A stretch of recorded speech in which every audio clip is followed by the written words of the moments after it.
الحمد للہ وکفی وسلام علی عبادہ الذین اصطفی اما بعد۔ اللہ تعالی نے حضرت رسالت پناہ صلی اللہ علیہ وسلم پہ درود بھیجنے کا حکم فرمایا اور امت کو اس بات کا پابند کیا کہ اپنے نبی صلی اللہ علیہ وسلم کی عزت اور احترام اور ادب کا خیال رکھیں، اور صرف یہی نہیں بلکہ ان سے جتنی بھی منسوبات ہیں اگر وہ نسبت حقیقتاً ثابت ہو جائے تو اس نسبت کا بھی ادب اور احترام کریں۔ اس کا ایک پہلو تو یہ ہے کہ امتی حضور صلی اللہ علیہ وسلم پر درود بھیجیں اور صلات بھیجیں اور اس کی دعا مانگیں، اور اس کا دوسرا پہلو یہ بھی ہے کہ حضور صلی اللہ علیہ وسلم جن لوگوں کو سلام کرتے تھے اور جن لوگوں کے لیے اللہ نے حکم دیا وہ پہلو بھی واضح ہونا چاہیے۔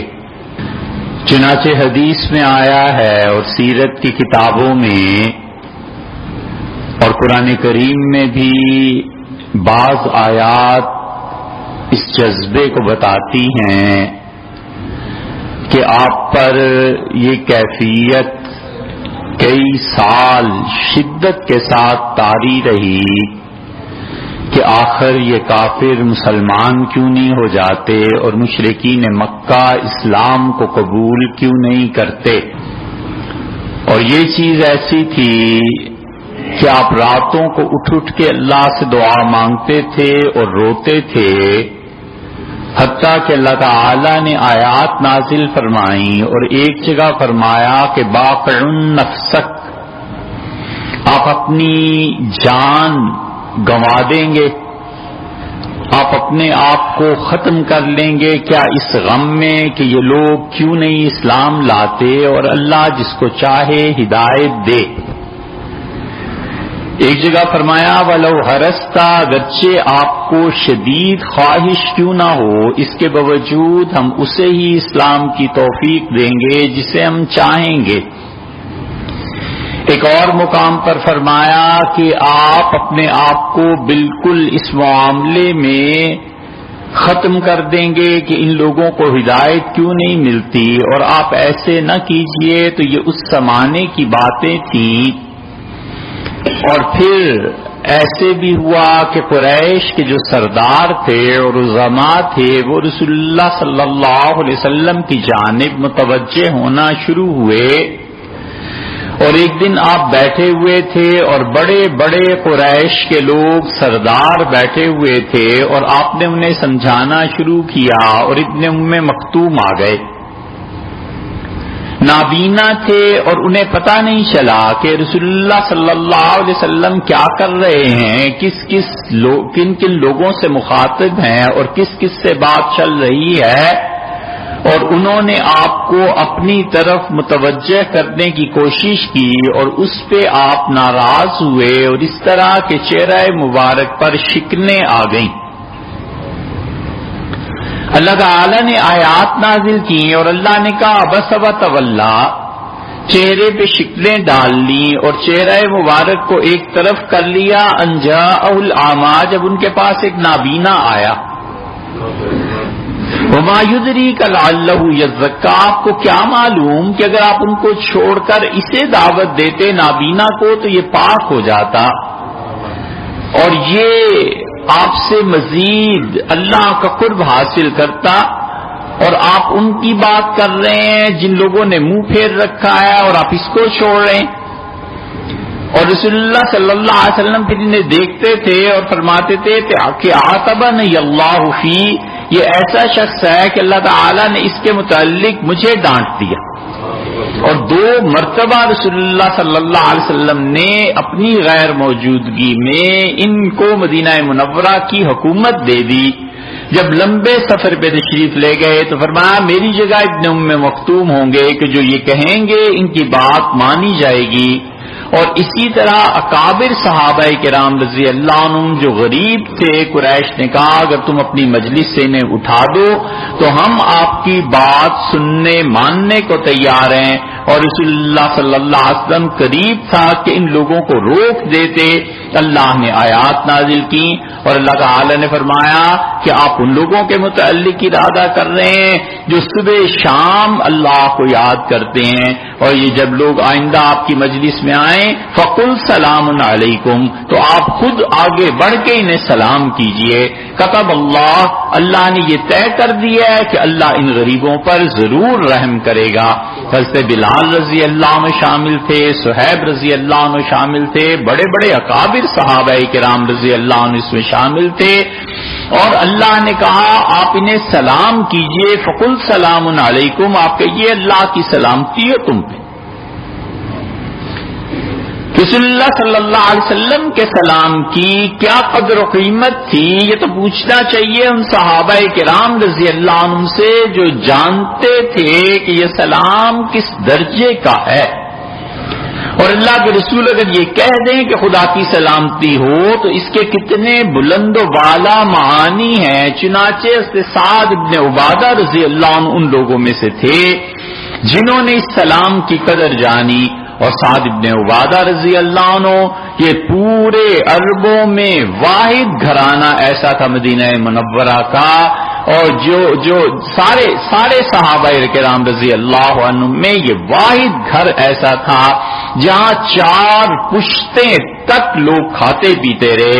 ان 4 پشتوں میں صبح کھڑے ہوتے تھے اپنی چھت پہ اور اعلان ہوتا تھا کہ لوگوں کسی کو گوشت چاہیے تو ہمارے گھر آ جائے، کسی کو چربی چاہیے تو ہمارے گھر آ جائے، کسی کو گھی چاہیے تو ہمارے گھر آ جائے. واحد صحابی ہیں سعد رضی اللہ عنہ جن کے گھر پہ کھڑے ہو کے 4 پشتوں تک صدا لگتی رہی. ان کے دادا دیلم تھے اور ان کا انتقال دلیم تھے، اور ان کے دادا کا انتقال ظاہر ہے کہ حضور صلی اللہ علیہ وسلم سے پہلے ہو گیا تھا. پھر ان کے والد معاذ تھے، پھر سعد خود تھے، پھر ان کے بیٹے قیس تھے. اتنے سخی لوگ تھے کہ رسول اللہ صلی اللہ علیہ وسلم کے لیے مدتوں ان کے گھر سے کھانا جاتا رہا. روزانہ بلا ناغا یا تو رسول اللہ صلی اللہ علیہ وسلم کے لیے ایک تھال بھنے ہوئے گوشت کا بھیجتے تھے، اور یا پھر یخنی میں روٹی ڈبو کے اس روٹی کو گلا کر چور کر کے پھر بھیجتے تھے. اور رسول اللہ صلی اللہ علیہ وسلم جہاں بھی ہوتے تھے سعد رضی اللہ عنہ کی طرف سے ایک تھال مستقل جاتا تھا.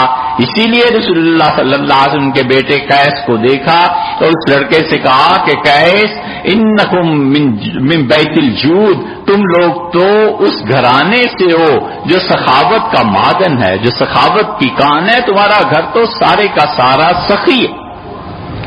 حضرت سعد رضی اللہ عنہ نے حضور صلی اللہ علیہ وسلم پہ ایمان بھی عجیب طریقے پر قبول کیا. اللہ کے وہ بندے جنہیں اللہ نے بڑا مقام دینا ہوتا ہے ان کے ساتھ بعض اوقات یہ ہوتا ہے کہ ایسے بچوں کے لیے ان کے بچپن میں ہی ماں باپ، نانا نانی، دادا دادی غیب سے آواز سنتے ہیں. کوئی نہیں جانتا کہ یہ آواز کہاں سے آ رہی ہے، لیکن امت میں کثرت سے ایسے لوگ پائے گئے جن کے والدین یا دادا، نانا، چچا، ماموں کسی نہ کسی نے کہا کہ میں نے آواز سنی کسی کی اور اس کا نام لے رہا تھا. کوئی نہیں جانتا، لیکن حقیقت یہ ہے کہ بچپن میں پیشن گوئی ہوتی ہے کہ یہ بچہ اس کی قدر کرو، یہ بڑا آدمی بن جائے گا کسی دن. حضور اقدس صلی اللہ علیہ وسلم مکہ مکرمہ میں تھے اور قریش مکہ نے آواز سنی اور انہوں نے کہا کہ سعد آئے گا اور محمد صلی اللہ علیہ وسلم کی نصرت کرے گا، مدد کرے گا. قریش نے کہا کہ یہ سعد کون ہے؟ پھر انہوں نے کہا ہمارے آباء و اجداد میں جو سعد تھا وہ تو انتقال کر گیا، اب اس کی روح آئے گی، مدد کرے گی، کیا ہوگا کچھ سمجھ میں نہیں آیا. اگلے دن پھر یہی آواز آئی اور اس نے کہا کہ سعد وہ جو مدینہ منورہ کا ہے وہ مدد کرے گا محمد صلی اللہ علیہ وسلم کی ناصر ہے، اور سعد دونوں مدد کریں گے، سعد ابن معاذ بھی اور سعد ابن عبادہ بھی.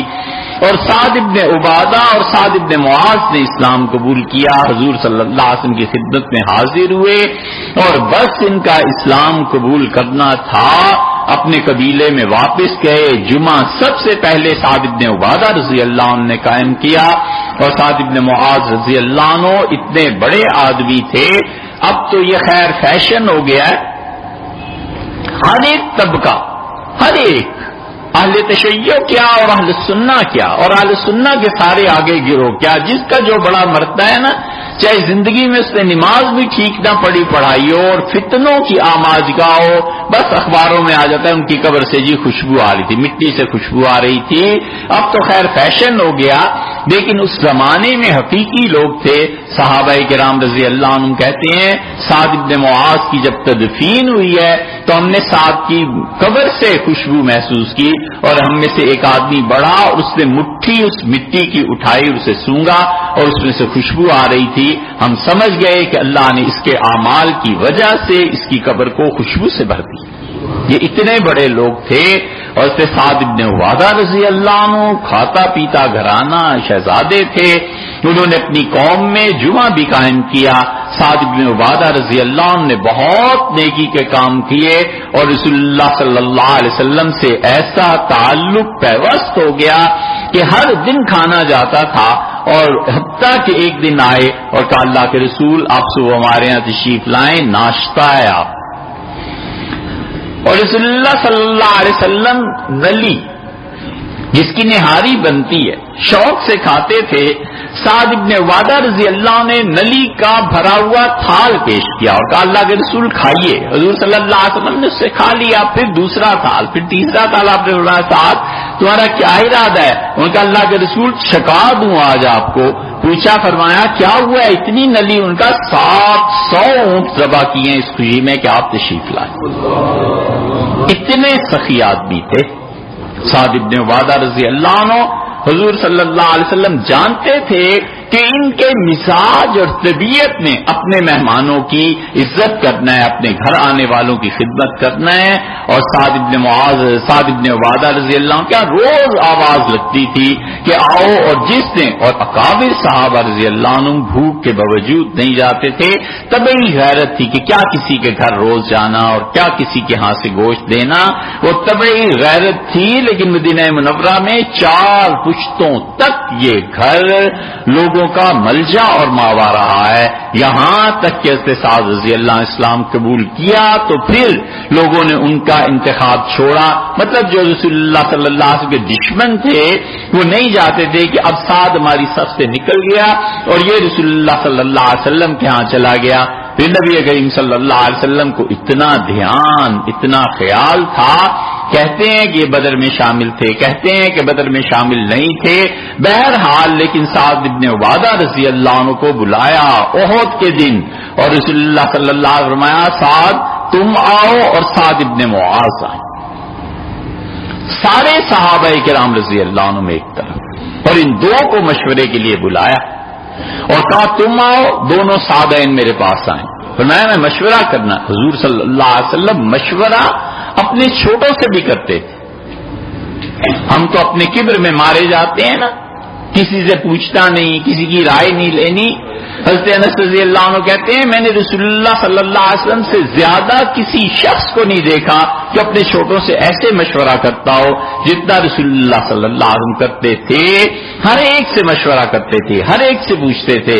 تو ان دونوں کو بلایا اور کہا کہ سعدین میں نے فیصلہ کیا ہے کہ فلاں آدمی جو ہمارے خلاف غطفان قبیلے کو اٹھا لایا ہے، اس غطفان قبیلے کو اگر وہ واپس لے جائے، توڑ دے قریش کی مدد سے، ہمارے خلاف دشمن کی فوج کم ہو جائے گی۔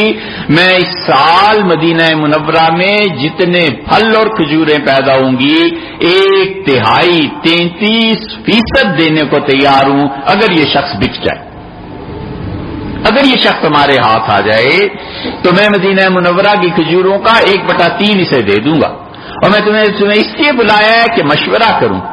انہوں نے کہا اللہ کے رسول اگر تو یہ آپ کو حکم ملا ہے آپ کر گزریے، اللہ کی طرف سے ہے، اور اگر یہ حکم نہیں ہے تو اللہ کے رسول جب ہم گمراہ تھے ہم نے تو اس وقت انہیں کبھی نہیں پوچھا.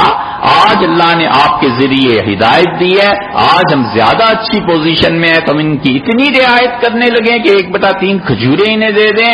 خدا کی قسم یہ نہیں ہو سکتا. ہم سے سوائے تلوار کے اور کوئی چیز ان کے پاس نہیں پہنچ سکتی. حضور صلی اللہ علیہ وسلم خوش ہو گئے اور بنو غطفان اللہ نے ایسے حالات کیے کہ وہ بھی پلٹ گئے. ان لوگوں کے ساتھ تعلق تھا حضور صلی اللہ علیہ وسلم کا. فتح مکہ کے موقع پہ ساتھ کو کون پوچھ سکتا تھا, اس لیے کہ کھاتے پیتے اپنے وقار میں اور حضور صلی اللہ علیہ وسلم کے ہاں سے عزت ادب احترام خزرج قبیلے کے تھے. تو سعد بن عبادہ رضی اللہ عنہ کو رسول اللہ صلی اللہ علیہ وسلم نے جس جنگ میں بھی ہوئے ہیں جھنڈا انصار کا ہمیشہ سعد بن عبادہ کے پاس رہا. رسول اللہ صلی اللہ علیہ وسلم جانتے تھے کہ کس درجے کے لوگ ہیں. چنانچہ سعد بن عبادہ جب آئے ہیں فتح مکہ میں پھر انہوں نے وہ بات کہی جو بہت شدید تھی. انہوں نے قریش کو, ابو سفیان کو دیکھا اور قریش کو دیکھا تو رسول اللہ صلی اللہ علیہ وسلم کے ہاتھ پہ ایک رات پہلے ابو سفیان مسلمان ہو گئے اور سعد بن عبادہ رضی اللہ عنہ کو پتہ نہیں چلا. انہوں نے جب ان لوگوں کو دیکھا تو رسول اللہ صلی اللہ علیہ وسلم نے در حقیقت یہ کیا تھا کہ ایک جگہ کھڑے ہو گئے اونچے ایک ٹیلے پہ اور جتنی فوج تھی فرمایا سامنے سے گزرو. ابو سفیان بھی ایک جگہ پہ کھڑے تھے. اب جب فوج گزری اور قریش کے رؤساء نے دیکھا کہ اتنی فوج تو حیران رہ گئے. وہ جان گئے کہ آج مکہ فتح ہو کے رہے گا. سعد بن عبادہ رضی اللہ عنہ جب اپنا جھنڈا لے کے گزرے تو ان کی نظر قریش میں پڑ گئی. انہوں نے 3 جملے کے انکال یوم الملحمہ, آج کا دن ہلا دینے والا دن ہے, تہو بالا کر کے رکھ دے گا مکہ مکرمہ کا. آج کا دن تباہی مچا دے گا. اليوم, آج کا دن ایسا ہے کہ ذل اللہ قریشن, قریش کو خدا رسوا کرے گا. پھر تیسرا جملہ انہوں نے اس سے بھی سخت. یہ جملے عبد الرحمن ابن عوف اور حضرت عثمان رضی اللہ عنہ نے سنے اور رسول اللہ صلی اللہ علیہ وسلم کی خدمت میں حاضر ہو گئے. ان کا اللہ کے رسول ساتھ یہ جملے کہہ رہے ہیں اور یہ بہت سخت چیز ہے اور ہمیں ساتھ کی طرف سے اطمینان نہیں ہے. یہ مکہ مکرمہ میں اگر داخل ہو گئے ہم لوگ تو یہ کہ یہی نہ کر گزرے جو کچھ کہہ رہا ہے. رسول اللہ صلی اللہ علیہ وسلم نے ابھی سوچ رہے تھے کہ ابو سفیان نے آواز دی اور ابو سفیان نے کہا حضور صلی اللہ علیہ وسلم سے کہ اللہ کے رسول یہ ساتھ یہ کہہ رہا ہے کیا آج کے دن قریش رسوا ہوں گے, کیا آج کے دن مکہ مکرمہ میں قتل عام ہوگا, کیا آج کے دن عورتیں باندیاں بنائی جائیں گی. ساتھ یہ کہہ رہا ہے. حضور صلی اللہ علیہ وسلم نے فرمایا نہیں, ہرگز ایسے نہیں ہوگا. یوم الملحمہ, آج تو ہم تمہیں بتائیں گے کہ اللہ کی رحمت کیسے برستی. آج ہم تمہیں بتائیں گے کہ رحمت کیا چیز ہوتی ہے. آج میں تمہیں بتاؤں گا کہ میرا رویہ کس چیز پہ مشتمل ہے. بلایا سعد رضی اللہ عنہ کو اور پگڑی اتروائی اور فرمایا اس کے بیٹے قیس کے سر پہ باندھو اور فرمایا قیس ہوش سے کام لینا, تمہاری بجائے تمہارے باپ کی بجائے اب تمہاری قیادت ہے.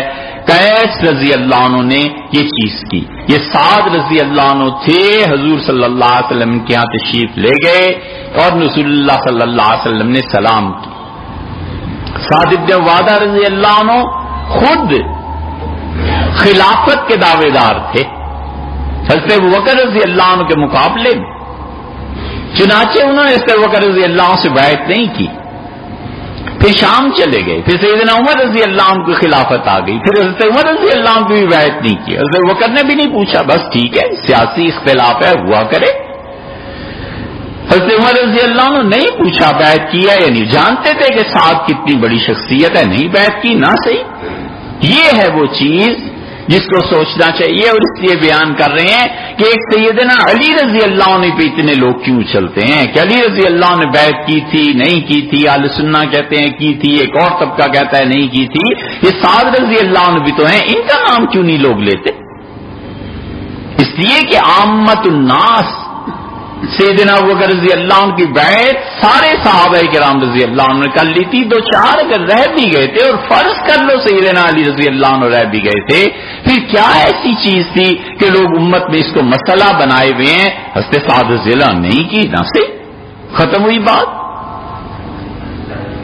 اورنگزیب جب بنے ہیں پورے مغل جتنے حکمرانی تھی ان مغلوں کی، اورنگزیب نے اپنی سلطنت کے لیے تمام مفتیوں کے پاس ہندوستان میں استفتاء لکھا کہ کیا میری حکومت درست ہے؟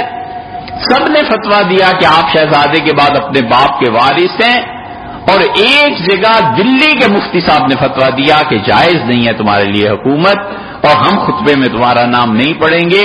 اورنگزیب دلی جامع مسجد میں جمعہ پڑھتے رہے مفتی صاحب کے پیچھے، اور مفتی صاحب صاف خطبہ دیتے تھے، کوئی اورنگزیب کا نام نہیں لیتے تھے، حتیٰ کہ 2-3 سال تک یہ رہا، مفتی صاحب کا انتقال ہو گیا۔ لوگوں نے اورنگزیب سے کہا کہ شہر کا مفتی آپ کے نام نہیں چاہتا، اور وہ آپ کا نام ہی نہیں لیتا اور آپ کی حکومت کو۔ انہوں نے کہا مفتی صاحب کی اپنی رائے ہے، اللہ نے انہیں بھی علم دیا ہے، باقی مفتیوں کو بھی علم دیا ہے، باقی میرے حق میں اگر ایک مفتی صاحب نہیں ہے تو کیا فرق پڑتا؟ یہ وسعت ظرفی ہے۔ یہ سعد رضی اللہ عنہ نہیں کی گئے نہ سے سیدنا عمر رضی اللہ عنہ جیسے آدمی نے جو انتظام پہ نظر رکھتے تھے، سعد رضی اللہ عنہ کو کیا کیا؟ فرمایا کوئی حرج نہیں ہے، چھوڑو سعد کی بات کا۔ حضور صلی اللہ علیہ وسلم تشریف لائے اور کہا السلام علیکم یا سعد۔ سعد رضی اللہ عنہ اندر کھڑے تھے، دعوت کی ہوئی تھی، تو کیس کہتے ہیں کہ ردہ خفیًا، حضور صلی اللہ علیہ وسلم کے سلام کا جواب آہستہ سے دیا، پھر رسول اللہ صلی اللہ علیہ وسلم دوسری مرتبہ سلام کیا، پھر سعد نے جواب آہستہ، پھر تیسری مرتبہ سلام کیا، اور پھر آپ چل پڑے۔ نبی کریم صلی اللہ علیہ وسلم جب چلے ہیں تو کیس کہتے ہیں میں نے والد سے 3 مرتبہ کہا کہ آپ جواب نہیں دیتے حضور صلی اللہ علیہ وسلم سلام کا۔ ان کا میرے بیٹے جواب تو دے رہا ہوں۔ پھر تیسری مرتبہ کے بعد جب آپ چلے تو سعد نے دروازہ کھولا اور بھاگے، اور جا کے رسول اللہ صلی اللہ علیہ وسلم سے عرض کیا کہ اللہ کے رسول، میں چاہتا تھا یکسر علینا، اللہ آپ کی زبان سے ہمارے لیے بہت سی سلامتیاں جمع کر دیں، آپ بار بار ہمارے لیے دعا کریں کہ ہم لوگ سلامت رہیں، میں تو یہ چاہتا تھا۔ حضور صلی اللہ علیہ وسلم تشریف لائے، سعد نے کہا اللہ کے رسول نہا لیجئے۔ حضور صلی اللہ علیہ وسلم نہائے، سعد رضی اللہ عنہ نے رومال پیش کیا، یا پھر رسول اللہ صلی اللہ علیہ وسلم کو کپڑے پیش کیے، چادر، لنگی، جس کو خوشبو سے انہوں نے رنگ دیا تھا۔ اس لیے بہت مرتبہ لوگ علماء کو، مشائخ کو، ماں باپ کو پرفیومڈ ہوتے ہیں نا، یہ ٹیشو پیپر ڈبہ پیش کرتے ہیں، لوگ کہتے ہیں کیا فضول خرچی ہے، وہ نہیں دیکھتے کہ جب محبت اور عزت دل میں ہوتی ہے تو آدمی دوسرے کا احترام کرتا ہی ہے۔ حضور صلی اللہ علیہ وسلم نے وہ لنگی یا وہ رومال استعمال فرمائے، اور آپ نے ہاتھ اٹھائے باقاعدہ، اور آپ نے فرمایا اللہم اجعل صلواتک، اللہم اجعل رحمتک و صلواتک علی آل سعد ابن عبادہ، اللہ سعد ابن عبادہ کی اولاد پہ، ان کے خاندان پہ اپنی رحمتیں بھی نازل فرما، اور آپ نے فرمایا اللہ ان پہ اپنا درود نازل فرما، صلات بھیجے اللہ سعد کی اولاد پہ۔ رسول اللہ صلی اللہ علیہ وسلم نے اتنی بڑی دعا دی، اور پھر کیس کہتے ہیں کہ کھانا کھایا، پھر کھانے کے بعد میرے والد نے کہا کہ جاؤ رسول اللہ صلی اللہ علیہ وسلم کو پہنچا کر آؤ ان کے گھر پہ، کیونکہ مجھے یہودیوں سے خطرہ رہتا ہے ہر وقت کہ کوئی ایسی شرارت نہ کر دیں۔ کیس کہتے ہیں کہ حضور صلی اللہ علیہ وسلم کے ساتھ میں چلا باپ کے حکم پہ، تو نبی کریم صلی اللہ علیہ وسلم اپنی سواری روک لی اور فرمایا وہ امان ترکب و امان ترجیب، یا تو میرے ساتھ سوار ہو جاؤ۔ ان کا اللہ کے رسول آپ کے برابر میں بیٹھوں، یہ تو میرے لیے بڑی نامناسب بات ہے۔ پھر فرمایا بیٹھ جاؤ، میں نے کہا میری ہمت نہیں، فرمایا ایمان ترکب و ایمان ترجیب، پھر لڑکے یا تو میرے ساتھ بیٹھ یا واپس چلا جائے، ایک کام کر لے۔ تو کیس رحمت اللہ رضی اللہ عنہ کہتے تھے میں واپس چلا گیا، کیونکہ میری ہمت نہیں ہوئی رسول اللہ صلی اللہ علیہ وسلم کے برابر میں بیٹھنے کی۔ نبی کریم صلی اللہ علیہ وسلم تشریف لے گئے۔ یہ ہے رسول اللہ صلی اللہ علیہ وسلم کے سلام کی قدر و قیمت جو صحابہ رضی اللہ عنہ نے پہچانی۔ ایک صوفی نے درود پڑھا حضور صلی اللہ علیہ وسلم پہ، اور اسے کہا اللہ رسول اللہ صلی اللہ علیہ وسلم پہ ایسی رحمتیں نازل فرما کہ وہ خوش ہو کر میرے سلام کا جواب بھی مجھے دے دے۔ اس کا اللہ حضور صلی اللہ علیہ وسلم پہ ایسا درود اور ایسی رحمتیں نازل فرما کہ جب میرا درود پہنچے تو وہ خوش ہو کے میرے سلام کا جواب بھی عنایت فرمائیں۔ اس لیے رسول اللہ صلی اللہ علیہ وسلم پہ صلاۃ و سلام درود پڑھتے رہنا چاہیے، پیش کرتے رہنا چاہیے۔ اللہ تعالیٰ توفیق بخشے۔